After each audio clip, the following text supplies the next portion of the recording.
If you're watching this video, chances are you're a content creator.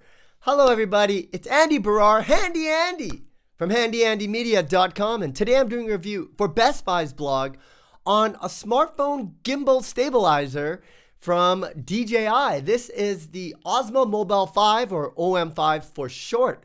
Now, in this review, we'll take a look at the design of the OM5.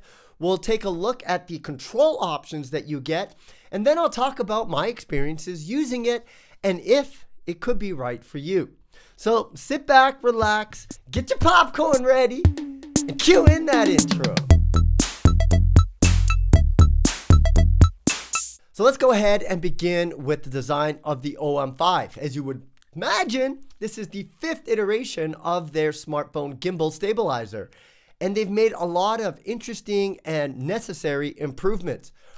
First and foremost, boy, is this thing lightweight and portable. Look at this. You know, almost if I had like really big baggy pockets, I could probably fit this in, but it's not that small. However, you're gonna have no problem putting this into your purse, your handbag, or your camera bag, backpack, what have you.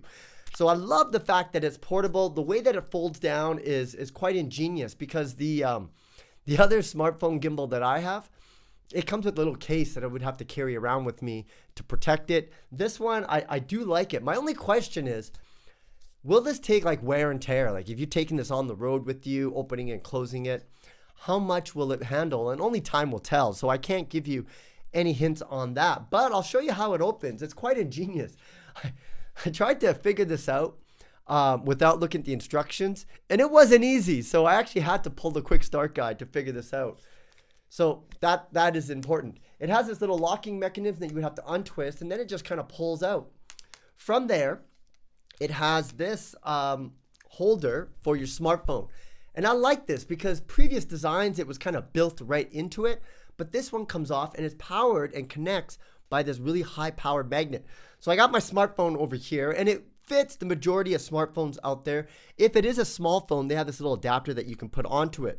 But the thing about these gimbal stabilizers, just from my experience using them, you really got to pay attention to how the smartphone is on the case, because you want everything to be like nice and center. And this case has this little notch which makes room for the buttons that typical smartphones have on the side. Because other ones, you try to get that centerness and it will hit the button and sometimes it turns it off. So I really like that design. It even has an arrow that tells you which way the camera is supposed to fit. It also comes with a nice tripod holder that you can screw on the bottom. So I'll do that right now so that I can kind of show you how this goes on. And the great thing about this is that you can sit this on or you can hold it. From there, let me see if I can do this. I'm going to now attach this. As I mentioned, it is magnetic, but it doesn't just go anywhere. It actually has this little slot to make sure that it fits securely. And it's a very, very high powered magnet. This thing ain't going nowhere. Now I'll go ahead and turn it on. The button is just on the side over here, and watch what's gonna happen. It kind of gets into position. So just like that, it's ready to go. So it's very simple to set up and operate. Say, you know, you're a content creator and something crazy is going on. It's not going to take you too much time to get up and running with this. Now it can of course do both portrait and landscape mode, and we'll talk a little bit about the controls in a bit.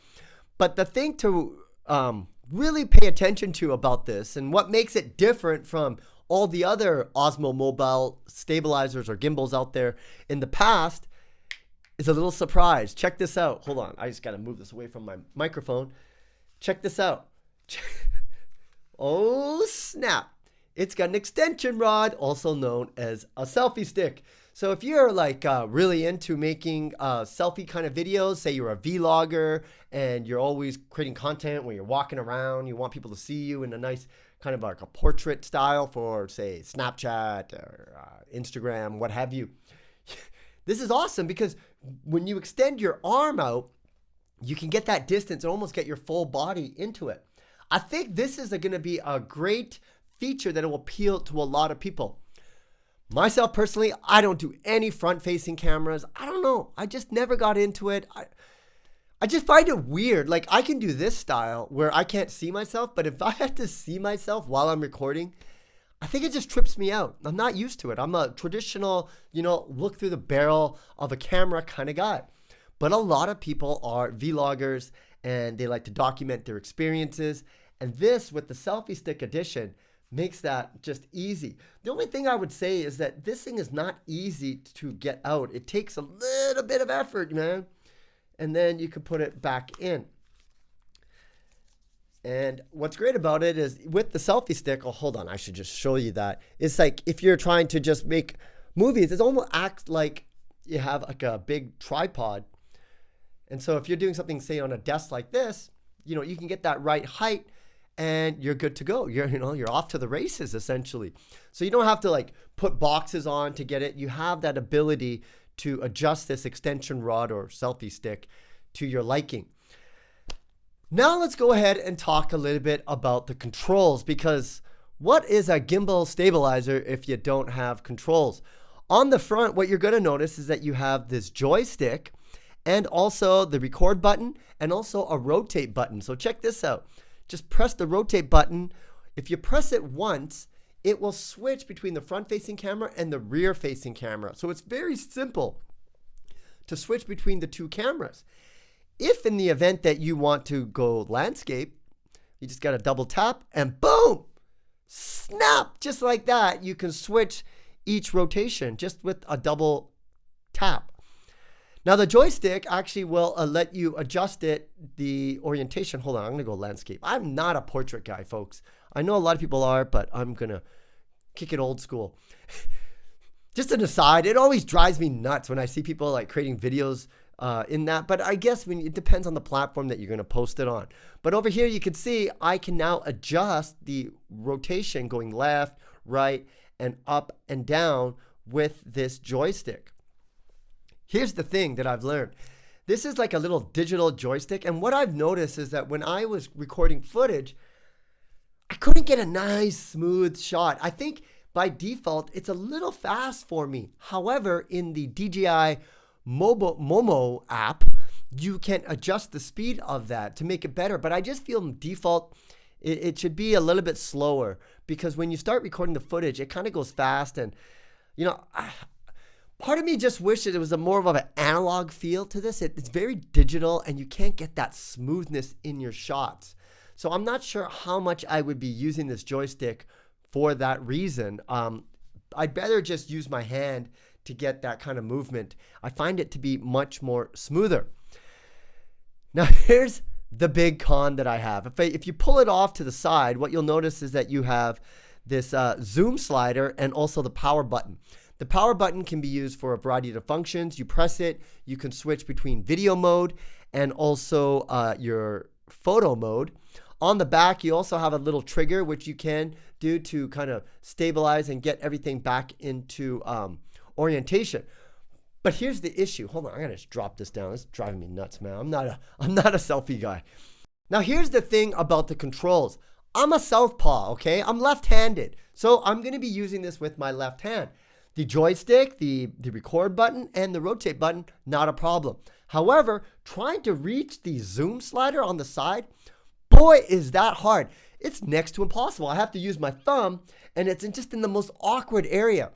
When I was out in the park trying to record this, I couldn't use the zoom. It was too hard. I basically never used the zoom because I couldn't reach it. Now, this is a huge design flaw, because how? What is it? 10% of people in the world are left-handed? Well, you go to any creative field, and what you're going to find is there are a lot of left-handed people. And I imagine, and I don't have the data for this, but I just imagine a lot of filmmakers, content creators out there, super creative people, myself included, are left-handed.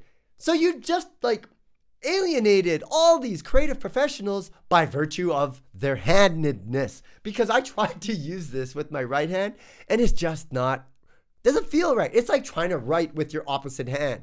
And for DJI to force me to do that, like, how did this get through you're telling me nobody at DJI who created the OM5 is left-handed? Did anybody even mention that, this is kind of hard to go on the left side? I apologize for the rant, but I've been dealing with this all my life, okay? You lefties out there, you know what I'm talking about, okay? Ned Flanders, You know what I'm talking about. What they could have done was put additional buttons on the side so that I could touch it with my hands. Maybe you can enable or disable it inside the Mimo app. There was so many things they could have put it somewhere else. But they put it in the most like, okay, I'm not going to talk about it. It just grinds my gears when I find product designs and they don't take account for people being left-handed. You can imagine, I'm handy Andy. I have so many power tools. And when I was a kid, I remember my dad be like, oh, you're not that handy like all of us. And it's because I would hold it the opposite way. Nothing is made for left-handed people, including the OM5. However, that said, I really enjoyed filming, it really smooth videos as I was walking through a trail. Everything was smooth. All the hand movements was smooth. The only issue is I'm missing a very critical feature, and that's that digital zoom on the side, because there are going to be points where you just want to use that digital zoom, which, by the way, only works in the Mimo app, not in the native camera app of the device, because this does connect Bluetooth to your smartphone. So there's a lot to like in this. I love the fact that it does have a selfie stick. That's going to help me for doing, to set it up if you want to just film yourself. And it also has the feature of active tracking 4.0, which basically is you just create a square of where you want your object to be tracked, and it will keep it in the center of the screen. So I could set this up like if I had like a normal tripod setup, start walking and talking, which I'm always moving anyways. So rather than having to sit in a fixed area, I can move around and the camera will follow me. But the fact that it just is not made for lefties, this is a critical design feature that really, really hurts, because I like this. I would use this all the time. In fact, if this was just made for someone who's left-handed could use, I would probably use this all the time, so much so I become an expert. Because also, I didn't even mention this, but they have what's called the shot guides inside the Mimo app, especially for like beginners, you're new to filmmaking.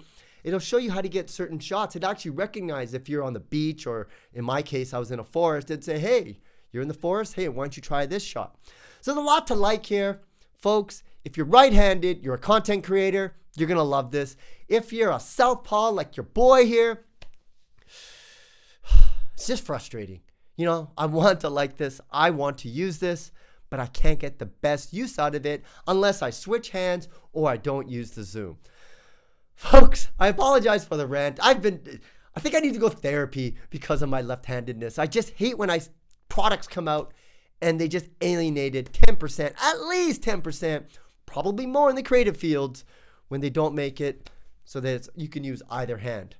Once again, I apologize for this rant here, but it's true, okay? This is how I feel.